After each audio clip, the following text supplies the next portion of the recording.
स्वागत है आप सभी दोस्तों का वरदान ट्रेडिंग में। अभी तक आपने हमारा यूट्यूब चैनल सब्सक्राइब नहीं किया है तो कर लो, क्योंकि जो आपके काम की इंफॉर्मेशन है कि कहाँ आपको फंसना है, कहाँ नहीं फंसना है, कहाँ कहाँ आपको फंसाया जा सकता है और कहाँ से आपके लिए बेस्ट अपॉर्चुनिटी वेट कर रही है, वो सारी चीजें आपको इसी यूट्यूब चैनल पर मिलेगी। तो अभी तक आपने अगर हमारा यूट्यूब चैनल सब्सक्राइब नहीं किया है तो जल्दी से कर लो, ताकि आप फंसने से बचते रहो और गोल्डन अपॉर्चुनिटीज आप मिस ना कर पाओ। ठीक है। अगर हम ग्लोबल मार्केट को भी देखेंगे, यूएस मार्केट को, डाउ जोन्स को, तो एक नॉन स्टॉप हमें रैली दिखाई दे रही है। जो डाउ जोन्स कल गिरता हुआ दिखाई दे रहा था, आज वो हमें भागता हुआ दिखाई दे रहा है। नो डाउट अगर आप डाउ जोन्स को समझोगे, ब्रेकआउट के ऊपर है और ये ट्रेंड कर रहा है और ये भी पता नहीं कहाँ तक जाएगा। ठीक है। और बिना किसी साइन के हम ये नहीं कह सकते कि यहाँ से रिवर्सल आ जाएगा यूएस मार्केट में, ये सिर्फ एक बचपना होगा दोस्तों। तो मार्केट जिस फ्लो में जा रहा है हमें उसी फ्लो को समझना चाहिए और ध्यान से उसी के अकॉर्डिंग ही पोजिशनिंग करनी चाहिए। ठीक है। तो डाउ जोन्स में अगर आप देखेंगे तो अभी एक अच्छा अपमूव आता हुआ दिखाई दे रहा है, और अगर डाउ जोन्स इस पर्टिकुलर लेवल के ब्रेकआउट करके यहाँ कहीं ऊपर सस्टेन कर जाता है तो और भी अच्छी अपसाइड हमें देखने को मिलेगी। ठीक है।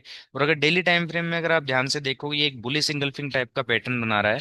अगर ये इस पर्टिकुलर रेड कैंडल के ऊपर यहाँ कहीं क्लोज हो जाता है तो हमें ये पता है कि ये एक बुलिश इंगल्फिंग टाइप का पैटर्न बनेगा, जो कि काफी बुलिश पैटर्न है। ओके।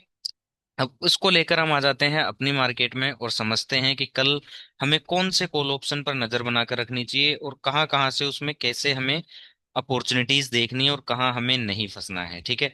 सारी चीजें समझेंगे तो अपसाइड अगर हम देखें निफ्टी में, कि अगर निफ्टी मान लो जिस हिसाब से डाउ जोन्स चल रहा है, अगर निफ्टी इसके इस प्राइस के ऊपर सस्टेन हो जाता है और वापस इस प्राइस के नीचे नहीं आता है, ठीक है, या फिर मान लो कि अगर इस पर्टिकुलर प्राइस के इस लेवल के ऊपर आ जाए और वापस इसके नीचे नहीं आए, तो इन दोनों ही सिनेरियो में निफ्टी जो है वो अपसाइड शूट करेगा दोस्तों। चाहे यहाँ सस्टेन कर जाए तो भी अपसाइड है। ठीक है। और ये 26,050 का लेवल हमारे पास है, हो सकता है कि न्यू हाई जो भी पेंडिंग पड़ा है वो भी आ जाए, क्योंकि आज वाली गिरावट को देखकर आप अगर बियरिश हो रहे हो तो आप अभी बच्चे हो दोस्तों इस फील्ड में। मैं ऐसा क्यों कह रहा हूँ, क्योंकि अभी ऐसा कोई साइन नहीं है। अगर डेली टाइम फ्रेम में अगर आप देखोगे, ऐसा कोई भी साइन हमें कहीं पर भी नहीं दिख रहा है कि मार्केट को हम ये कह दें कि भाई बियरिश है। ठीक है।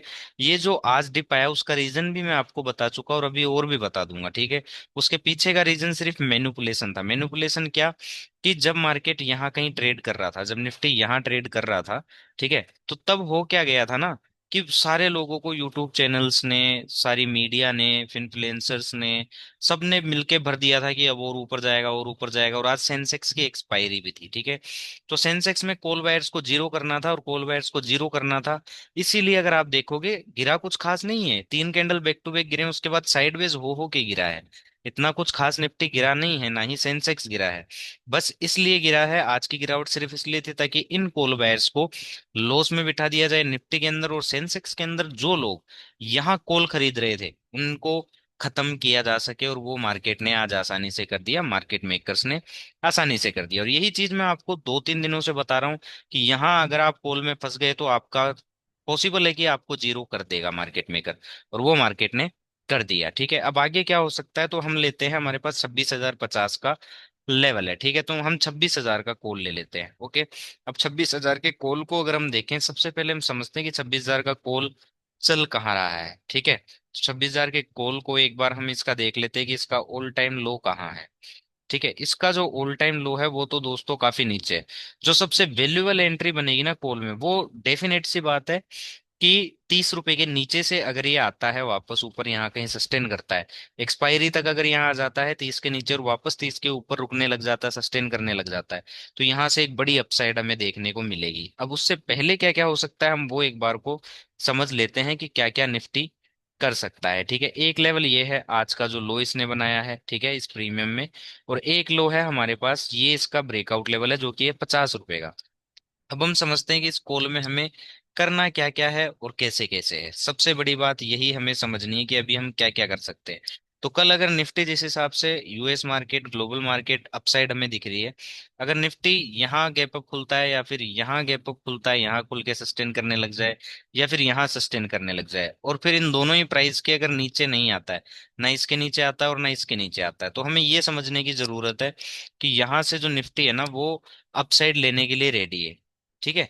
तो अब प्रीमियम को समझते हैं, इस पर्टिकुलर कॉल के प्रीमियम को। अगर ये इस पर्टिकुलर प्राइस के ऊपर खुल जाता है और यहीं कहीं सस्टेन करने लग जाता है दोस्तों, यहीं कहीं अगर प्राइस रुकने लग जाता है और वापस इसके नीचे नहीं क्लोज करता है, नहीं आता है, तो हमें इतना पता है कि निफ्टी जो है वो इजीली इन पर्टिकुलर लेवल को अचीव करता हुआ दिखाई देगा। ये प्रीमियम जो कि है 132 का, मतलब यहाँ तक सीधा यहाँ से 132 जा सकता है। पहला टारगेट हमारा ये होना चाहिए। दूसरा टारगेट है हमारा 166 का, और अगर अच्छी अपसाइड आता है, निफ्टी ऑल टाइम हाई निकालने निकलता है, तो ये 203 वाला प्राइस भी ये रिटेस्ट जरूर करेगा। तो इसको हमें ध्यान रखना है। लेकिन सबसे बड़ी बात ये रखना है, अगर ये प्राइस अगर वापस इसके नीचे आ जाता है तो हमें एग्जिट कर ही लेना है, क्योंकि फिर ये निफ्टी अपना ऑल टाइम लो कटने करने करने जाएगा। और फिर हमारे पास जो एंट्री बन सकती है वो बनेगी या तो 50 रुपए के आसपास से, कि ये 50 रुपए के नीचे आए, ठीक है, और फिर वापस अगर 50 रुपए के ऊपर सस्टेन करने लग जाता है, तो यहाँ से फिर ये वापस है ना, ये 80-90 रुपए जाने के लिए रेडी हो जाएगा। और इस कंडीशन में हमारा स्टॉप लॉस जो होगा वो ये होगा कि अगर 50 रुपए के वापस ये नीचे आ जाता है तो हमें एग्जिट हो जाना है। तो ये चीज हमें समझकर चलनी है कल के मार्केट के लिए, इस चीज का हमें ध्यान रखना है। अब एक बार पुट को भी समझ लेते हैं कि पुट में हमें कहाँ फंसाया जा सकता है और कहाँ हमें नहीं फंसना है, ठीक है। तो हम पुट लेते हैं 25,800 का, जो कि मैं आपको इवनिंग वाले वीडियो में भी बताया था। तो इस पुट को अगर आप ऊपर खरीद रहे हो तो आप एक मूर्ख प्राणी की तरह काम कर रहे हो, मैं आपको पहले बता दूं, ठीक है। आप ऑप्शन बायर हो, डेली डेली ट्रेड नहीं करना चाहिए, वरना अगर आप डेली ट्रेड करते हो तो कोई ना कोई दिन ऐसे आएंगे कि आप बड़े बड़े लॉस कर लोगे, ठीक है, आप अपना मेंटल स्टेटमेंट खो दोगे। इसलिए डेली ट्रेड करना छोड़ो, आराम से तसल्ली से बैठो, पुट को ऊपर अवॉइड करो, कि चाहे ऑल टाइम हाई लगा दे जाने दो, कोई दिक्कत वाली बात नहीं है, ठीक है। अगर पुट बाय भी करना है तो हमें वेट करना चाहिए किसका, इस प्राइस का, कि ये वापस 38 रुपए के नीचे आए। 38 रुपए के नीचे आने के बाद अगर ये वापस 38 रुपए के ऊपर सस्टेन करने लग जाता है, यहाँ कहीं सस्टेन करने लग जाता है, तो यहाँ से हमें इसमें एंट्री देखनी चाहिए। अनटिल अनलेस छोड़ दो इसको, जाने दो, क्योंकि ऑप्शन बायर एक्सपेंसिव प्राइस पर हमेशा झटके खाता है, ठीक है, ये चीज मैं आपको पहले बता दूं। आप खुद सोचो कि जिन लोगों ने यहाँ पुट बाय कर रखा है ना इस पर्टिकुलर रेंज में, इस 25,800 के पुट को 112 से लेकर 130 की रेंज में, ये इस पूरे हफ्ते प्रॉफिट में नहीं आने वाले, ठीक है। इस चीज का हमें ध्यान रखना है। वैसे ही हम अगर मैं आपको कॉल का बताऊं तो वही 26,000 का हम एक बार को कॉल ले लेते हैं और उसी कॉल को समझते हैं कि उसमें कहाँ फंसे पड़े हैं लोग, और हमें क्या इस कैसे नहीं फंसना है इसमें। तो हम वापस उठा लेते हैं 26,000 का कॉल। इसमें जो फंसे हुए हैं वो 203 के ऊपर फंसे हुए हैं। अगर आप देखोगे लोग इस कॉल में यहाँ फंसे हुए हैं, जो लोग मीडिया की सुन रहे थे, न्यूज पे चल रहे थे कि फेड रेट कट कटेगा, मार्केट बूस्ट हो जाएगा, तो मार्केट बूस्ट होगा, लेकिन पहले मार के बूस्ट होगा। तो जितने भी लोग फंसे पड़े हैं वो 200 से लेकर और 240 के प्राइस में फंसे पड़े हैं। तो भाई 240 का प्राइस आएगा तब जाकर ये लोग निकलेंगे, 200 240 वहां तक मुश्किल है कि निफ्टी जाए। अगर ये प्रीमियम इस वीक एक्सपायरी तक चलता भी है तो हार्डली हार्डली 203 तक जाएगा, ठीक है। और 203 तक जाकर फिर ये यहाँ से वापस इसको गिरा देंगे। इससे ये हो जाएगा ना कि जो लोग ऊपर यहाँ फंसे पड़े हैं वो फंसे रह जाएंगे, और जो लोग फिर यहाँ फंसेंगे, जो नहीं निकलेंगे, प्रॉफिट बुकिंग नहीं करेंगे कॉल में, वो लोग भी जीरो हो जाएंगे, ठीक है। सेम एज दैट पुट में, पुट में भी हमें ये समझ कर चलना है। देखो दोस्तों, समझदारी से काम करोगे पैसा बनेगा। डेली डेली अगर ट्रेड खोजना शुरू करोगे, डेली डेली ट्रेड करना शुरू करोगे तो लॉस होगा, ओके।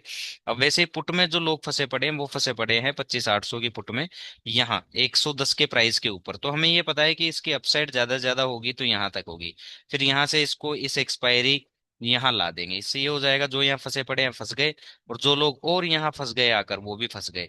तो ये पहले जीरो है और फिर यहाँ जो आएगा वो भी जीरो हो जाएगा। तो ये एक्सपायरी हमें ये चीज समझ कर चलनी है। अगर आपको हमारा कंटेंट अच्छा लगता है तो सब्सक्राइब जरूर करना। और अगर आप फंसने से बचना चाहते हो, वैल्यूएबल अपॉर्चुनिटी जानना चाहते हो, तो भाई ऐसे सब्सक्राइब करके रखो, वीडियो को लाइक करते रहो। Thank you so much.